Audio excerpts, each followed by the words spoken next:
E aí, galera, tudo bem? Então, vamos começar o tema dessa semana, semana 3, melhor, é indivíduo e comunidade. E uma abordagem que é feita a respeito dos conflitos, né? No caso, violência.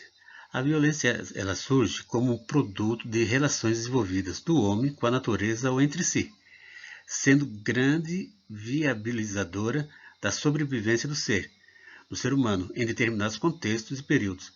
Na criação dos Estados modernos, foi um tema muito debatido por vários intelectuais. Hobbes, Locke entendiam que as sociedades se organizaram a partir de pactos sociais, objetivando segurança e evitar uma guerra de todos contra todos. E vamos lá, no caso, vamos por Thomas Hobbes.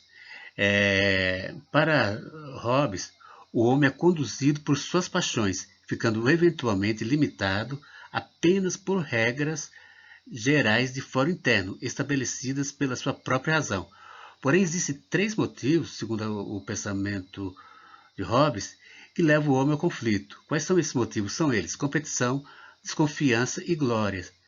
São alicerces que sustentam a vaidade humana em seu estado natural. A natureza humana, segundo Hobbes, é má, sendo necessário a existência de um poder comum.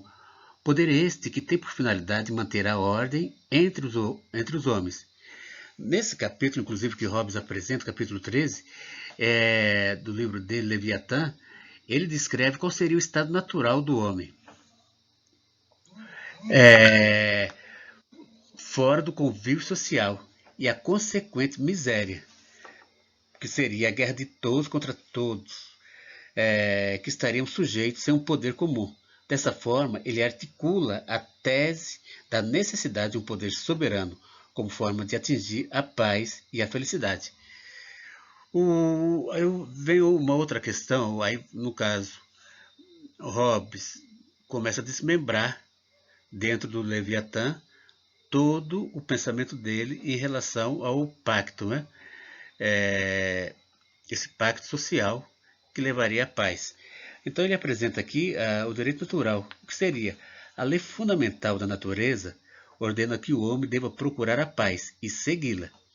Dessa lei origina-se a segunda lei, onde o homem deve renunciar a todos os seus direitos, ou seja, abrir mão de todos os meios que julgarem necessário para sua autopreservação. Porém, é preciso que o homem escolha permanecer na sua condição, predominando o direito natural, ou cumprir a lei natural e prosseguir em busca da paz. Em busca da paz. Esse é o preço é a renúncia. Então ele renunciar àquele direito natural para dar prosseguimento ao pensamento em termos de pacto social que o levaria a uma vida, vamos supor, ia de uma certa forma perder sua liberdade, porém, em contrapartida, ele poderia se proteger em relação a vários conflitos, né? Entende? Aí tem no capítulo 16, também do Leviatã, Thomas Hobbes apresenta de forma clara a instituição do Estado, ou seja, da sociedade civil. Apesar de fundamental,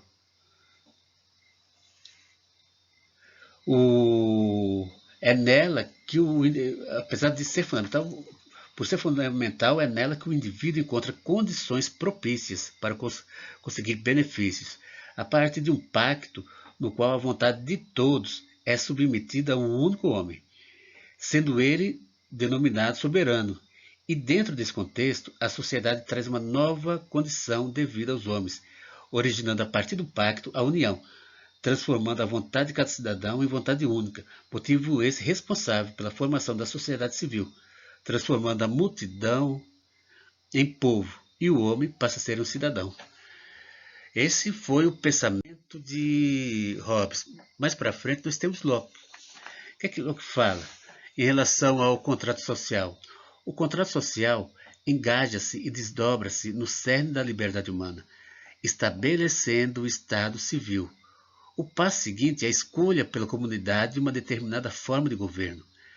Na escolha do governo, a unanimidade do contrato originário cederia lugar ao princípio da maioria, segundo o qual prevalecerá a decisão majoritária e, simultaneamente, serão respeitados os direitos da minoria.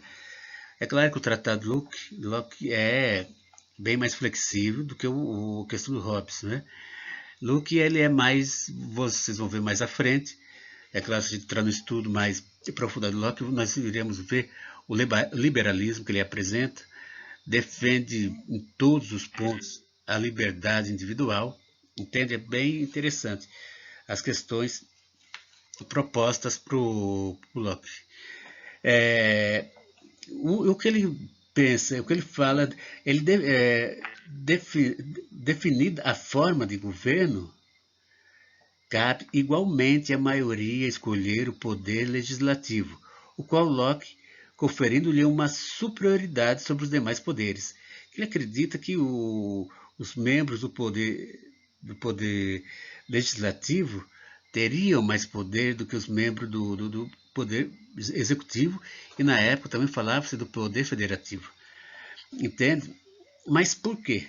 Para ele, o poder do legislativo, em seus limites, limita-se ao bem público da sociedade. Subordina tanto o poder executivo, confiado ao príncipe, como o poder federativo, encarregado das relações exteriores. Então, basicamente é isso nessa questão do contrato social.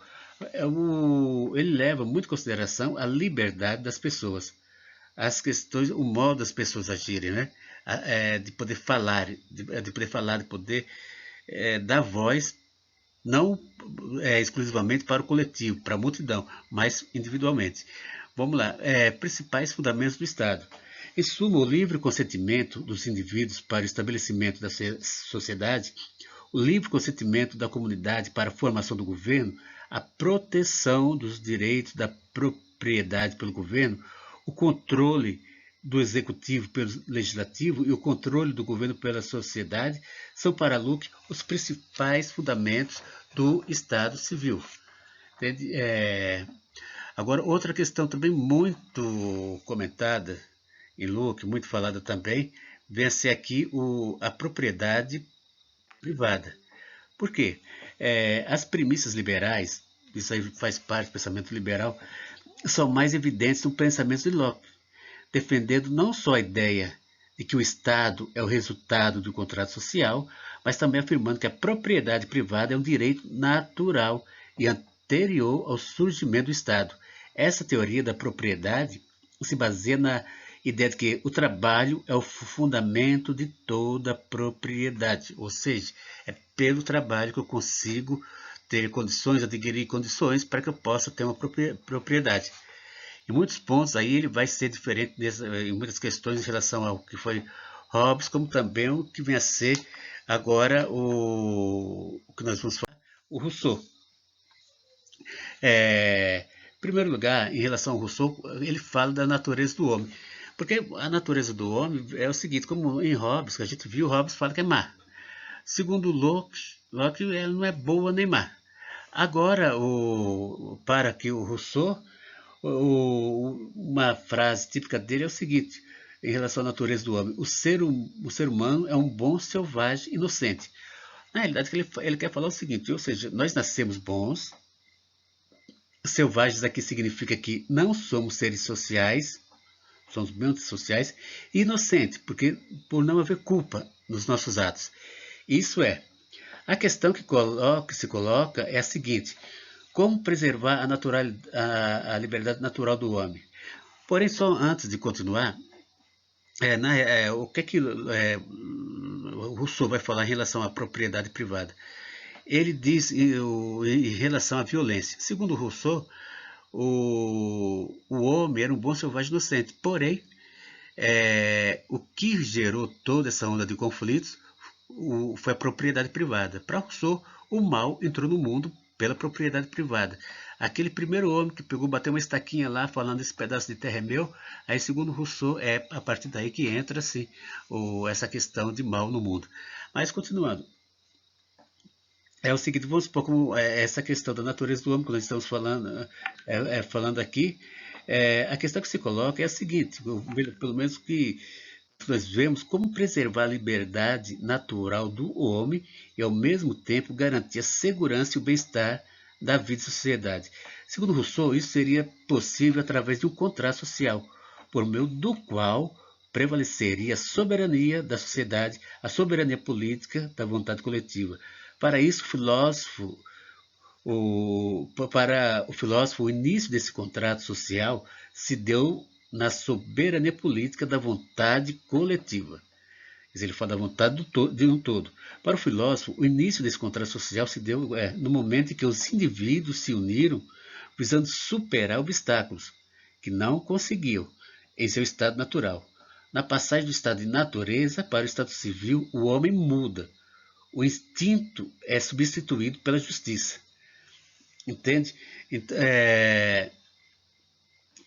Encontrar uma forma de associação que defenda e proteja a pessoa e os bens de cada associado com toda a força comum e pela qual unindo-se a todos, só obedece contudo a si mesmo, permanecendo assim tão livre quanto antes. Esse é o problema fundamental cuja solução o contrato social oferece. Isso aí que o Rousseau escreveu no livro dele, publicado pela primeira vez em 1973, nas páginas 28, 29, 37 e 38. Agora, outra questão aqui, relação entre violência e poder. Nesse contexto, a violência define-se como uma ação que destrói ou modifica projetos com o uso da força. Isto é, a violência caracteriza-se pela aplicação de procedimentos ostensivos ou ocultos, que visam assegurar, moderar ou coibir uma ação do indivíduo ou grupo social. No âmbito das relações de poder, a força explícita nega a possibilidade de expressão da vontade individual ou coletiva por meio da palavra e do diálogo, além de sufocar os conflitos latentes que fundam a política. A violência isola os indivíduos, dissolve os grupos, gera mecanismos de controle, contribui para concentrar o poder. Aqui poderemos lançar mão da conhecida expressão dividir para governar. Tá certo? A instituição do Estado moderno veio acompanhada, pessoal, por reflexões profundas sobre a estrutura interna do poder. Maquiavel, vamos lá nele. Maquiavel foi um dos primeiros a refletir sobre o poder estruturado no conflito, a partir dos interesses opostos que se organizam na sociedade. A partir de Maquiavel, a violência distingue-se do conflito, que está na raiz das relações de poder. A violência é entendida como uso da força bruta, enquanto o conflito ou dissenso gerados pelo antagonismo de classe. São, é claro, salutares da política e precisam ser reconhecidos por seus efeitos benéficos, já que do confronto e da desunião nascem as boas leis. O bom governante, no caso, é aquele que reconhece a realidade do conflito e busca o equilíbrio das forças em luta, organizando a ordem social e política. No escrito de Maquiavel, fica clara a diferença entre o dissenso, a partir do qual se produzem as leis, e a violência, caracterizado como a força que reprime e emudece. Enquanto o dissenso pressupõe o respeito às diferenças e, como tal, é um meio de expressão de novas ideias e de construção do espaço público. A força bruta anula o outro e se impõe como a única verdade. Maquiavel, porém, não descarta a violência como estratégia para a conquista e manutenção do poder. Basta lembrar dos seus escritos sobre César Borgia, né? Ou Castruccio. Então, ele já deixava claro essa relação, porque o fundamental para Maquiavel era a manutenção do poder. No livro dele, O Príncipe, ele deixa muito claro isso, inclusive até em relação à ética, né? Como o Maquiavel comentava, que existe a ética do príncipe e a ética do súdito. É um assunto também muito interessante, um livro muito bom, tenho ele aqui também do Maquiavel, ótimo livro. Mas vamos lá. Na modernidade, a violência integra-se à natureza do poder, na forma institucionalizada do Estado. Hegel acentuou o duplo movimento pelo qual a contradição move a história, que, enquanto processo, constitui-se no esforço em superar ou mesmo eliminar a violência. Na questão política, no âmbito político, é no sentido de controlar a violência que o Estado e o direito atuam. Se uma violência pode ser anulada com outra, se pode ser anulada contra a violência, a força exercida no contexto jurídico legitima-se. Então, justifica-se esse ponto aí.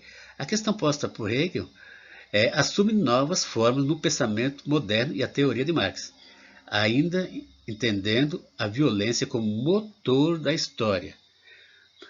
Acentua que o caráter violento das relações políticas resulta de uma violência mais radical, que dá origem a muitas outras formas de violência na sociedade e caracteriza-se pela exploração do homem e sua transformação em mercadoria. Tudo bem, pessoal? Então, até mais para vocês.